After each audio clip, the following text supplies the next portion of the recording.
Mayor Bloomberg, Senator Schumer, Al and Ann Smith, thank you for your invitation. Thank you for your extraordinarily warm welcome. Ann and I appreciate your friendship very, very much. Thank you.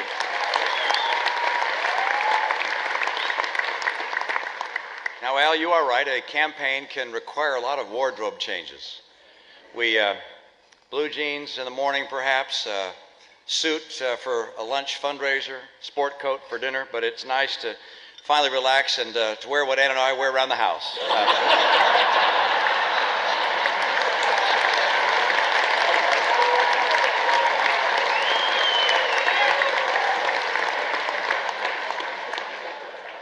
I'm glad to be able to join in this venerable tradition.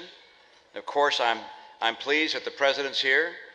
We were chatting pleasantly this evening as if Tuesday night never happened. And I credit that, of course, to the Cardinal. It's taken New York's highest spiritual authority to get us back on our best behavior.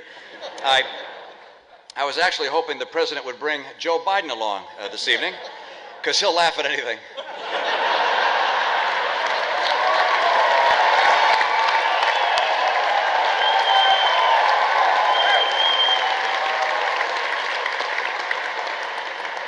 Of course, this isn't a night for serious politics, and it was especially nice to see President Obama and Cardinal Dolan sharing the dais despite their differences.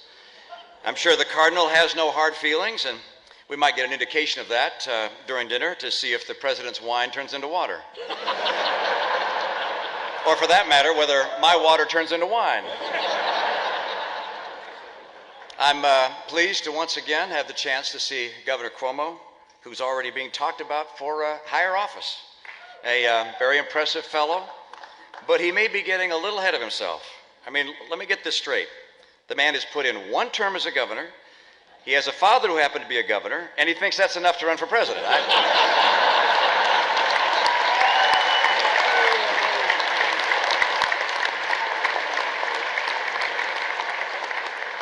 Of course, we're down to the final months of the President's term.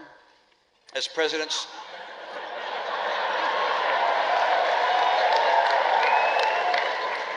Obama surveys the Waldorf banquet room with everyone in white tie and finery, you have to wonder what he's thinking. So little time, so much to redistribute.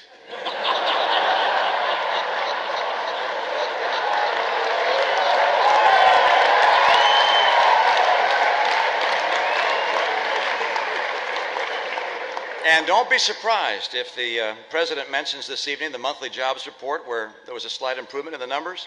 He knows how to seize the moment, this President, and already has a compelling new campaign slogan. You're better off now than you were 4 weeks ago.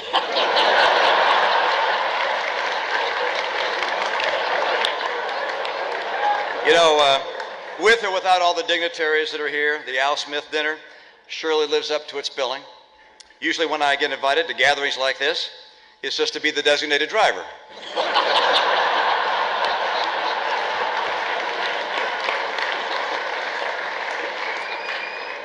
Your kind hospitality here tonight gives me a chance to convey my deep and long-held respect for the Catholic Church, have special admiration for the Apostle St. Peter, to whom it is said, "Upon this rock I will build my church." The story is all the more inspiring when you consider that he had so many skeptics and scoffers at the time who were heard to say, "If you got a church, you didn't build that."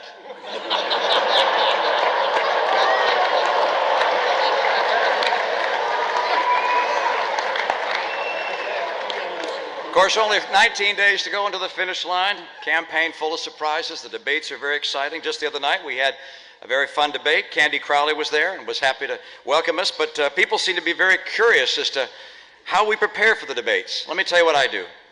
First, refrain from alcohol for 65 years before the debate. Second, find the biggest available straw man and then just mercilessly attack it. Big Bird didn't even see it coming. And by the way, in the spirit of Sesame Street, the President's remarks tonight are brought to you by the letter O and the number 16 trillion.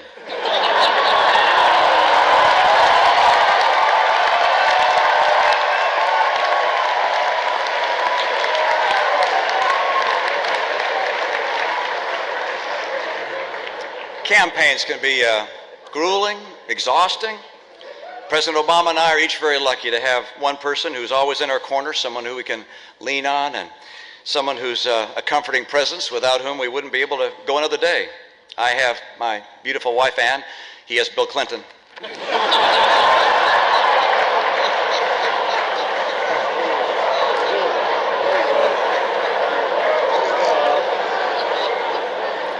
We got a big dose of the Biden charm last week, I'll tell you that, in his debate with Paul Ryan. I'm not sure that all that carrying on had quite the effect that Joe intended, because afterwards I heard from the Federal Election Commission. From now on, whenever he appears on TV, there's a recording of me afterwards that says, "I'm Mitt Romney and I approve this message." Of course, rules of fairness have to be enforced, because what other safeguard do we have besides the press? And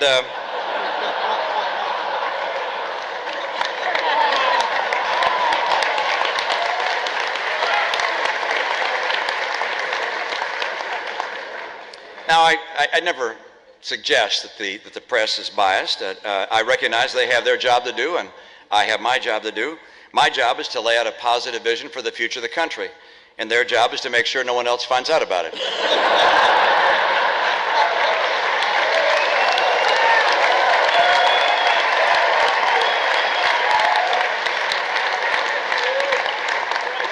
Let's just say that some in the media have a certain way of looking at things. When suddenly I pulled ahead in some of the major polls, what was the headline? "Polls show Obama leading from behind." And I've already seen early reports from tonight's dinner. Headline: "Obama embraced by Catholics. Romney dines with rich people."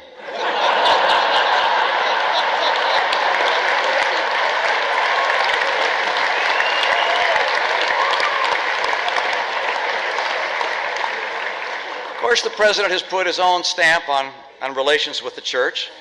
There have been some awkward moments, like when the president pulled Pope Benedict aside to share some advice on how to deal with his critics. He said, "Look, Holy Father, whatever the problem is, just blame it on Pope John Paul II."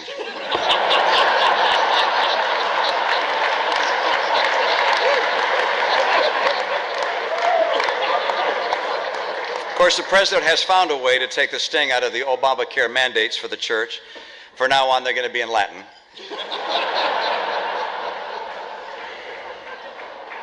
We have very fundamental and sound principles that guide both the president and me. He and I, of course, feel the pressures and tensions of a close contest. It'd be easy to let a healthy competition give way to the personal and the petty, but fortunately, we don't carry the burden of disliking one another. Our president has had some very fine and gracious moments. Don't tell anyone I said so, but our 44th president has many gifts and a beautiful family that would make any man proud. You can oppose...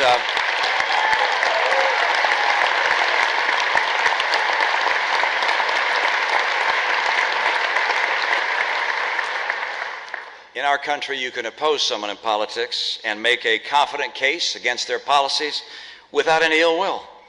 And that's how it is for me. There's more to life than politics.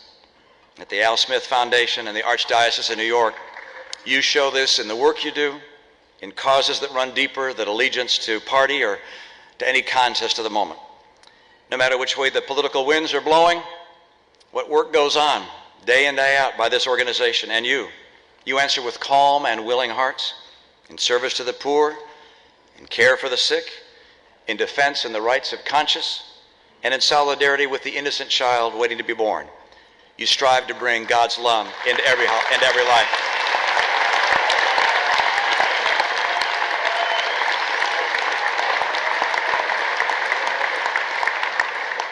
I don't presume to have all your support, and on a night like this, I'm certainly not going to ask for it. But you can be certain that in the great causes of compassion that you come together to embrace, that I stand proudly with you as an ally and friend. God bless you all, and God bless the United States of America. Thank you.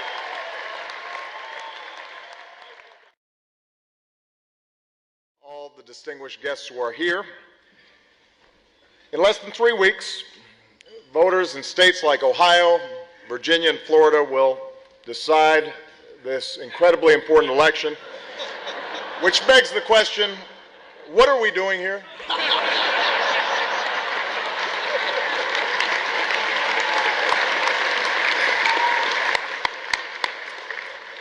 Of course, New Yorkers also have a big choice to make.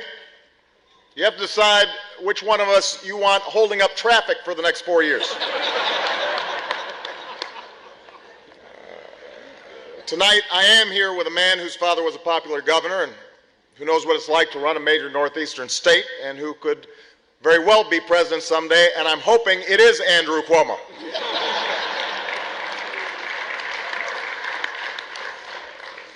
This is the third time that Governor Romney and I have met recently. As some of you may have noticed, I had a lot more energy in our second debate. I felt really well rested after the nice long nap I had in the first debate.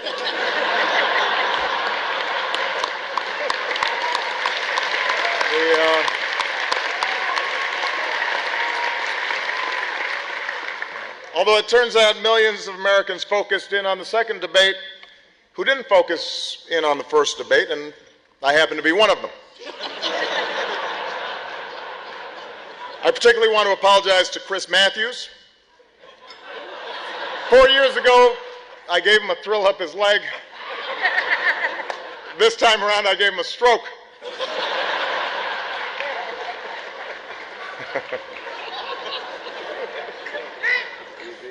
Of course, there's a lot of things I learned from that experience.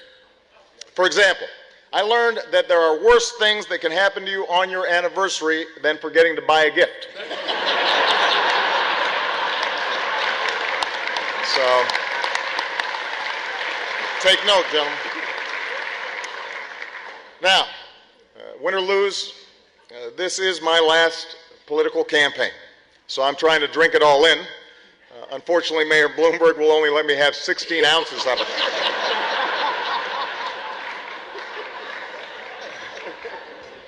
But that's okay. I'm still making the most of my time in the city. Earlier today, I went shopping at some stores in Midtown. I understand Governor Romney went shopping for some stores in Midtown.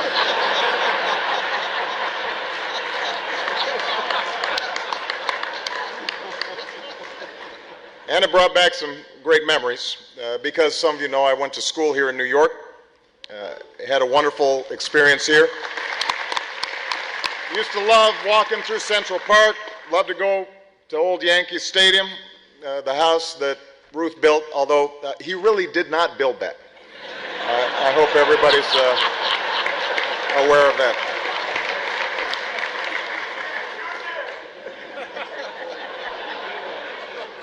It's been 4 years since I was last at the Al Smith dinner, and I have to admit some things have changed since then.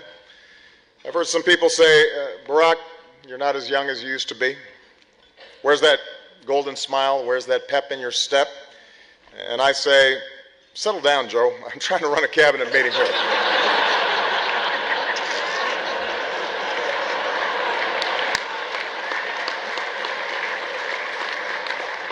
He does smile when he says it, though.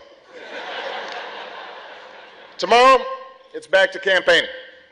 I visit cities and towns across our great country, and I hear the same thing everywhere I go. Honestly, we were hoping to see Michelle. And I have to admit, it can be a grind. Sometimes it feels like this race has dragged on forever. But Paul Ryan assured me that we've only been running for 2 hours and 50-something minutes.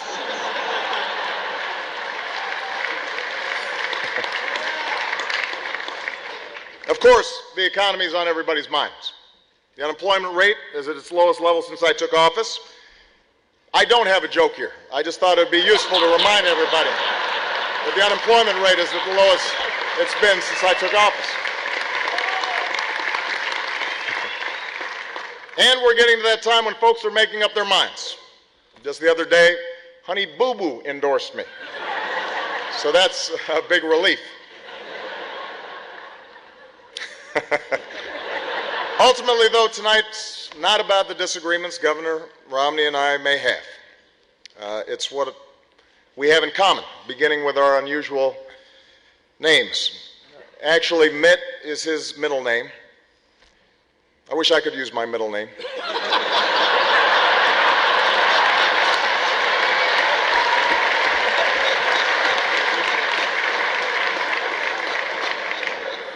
And even though we're enjoying ourselves tonight, we're both thinking ahead of our final debate on Monday. I'm hoping that Governor Romney and I will have a chance to answer the question that is on the minds of millions of Americans watching at home. Is this happening again? Why aren't they putting on The Voice? Now, Monday's debate is a little bit different because the topic is foreign policy. Spoiler alert, we got bin Laden.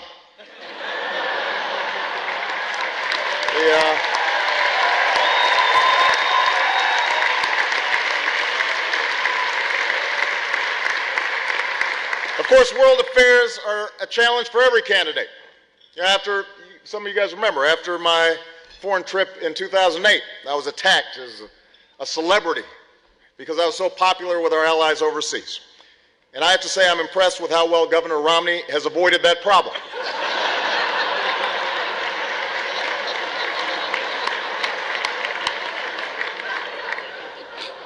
Now, just so everyone knows, in our third debate, we won't spend a whole lot of time interrupting each other. We will also interrupt the moderator just to mix things up.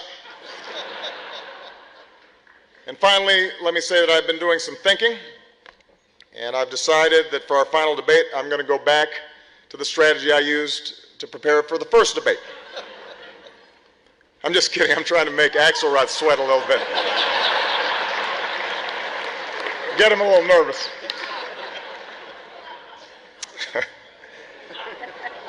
In all seriousness, I couldn't be more honored to be here this evening. I'm honored to be with leaders of both the private and public sectors, and particularly the extraordinary work that is done by the Catholic Church. You know, it's written in Scripture.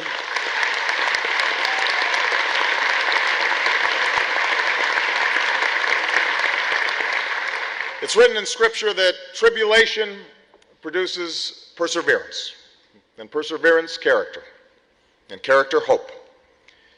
This country's fought through some very tough years together, and while we still have a lot of work ahead, we've come as far as we have, mainly because of the perseverance and character of ordinary Americans. And it says something about who we are as a people that in the middle of a contentious election season, opposing candidates can share the same stage. People from both parties can come together.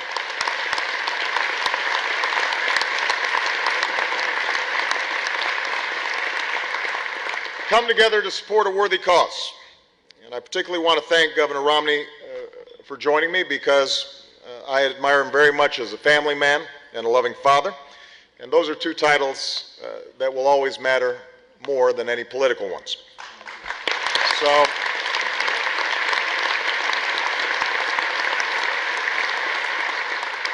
we may have different political perspectives, but I think, in fact, I'm certain that we share the hope that the next 4 years will reflect the same decency and the same willingness to come together for a higher purpose that are on display this evening. May we all, in the words of Al Smith, do our full duty as citizens. God bless you. God bless your families. And may God bless the United States of America. Thank you very much.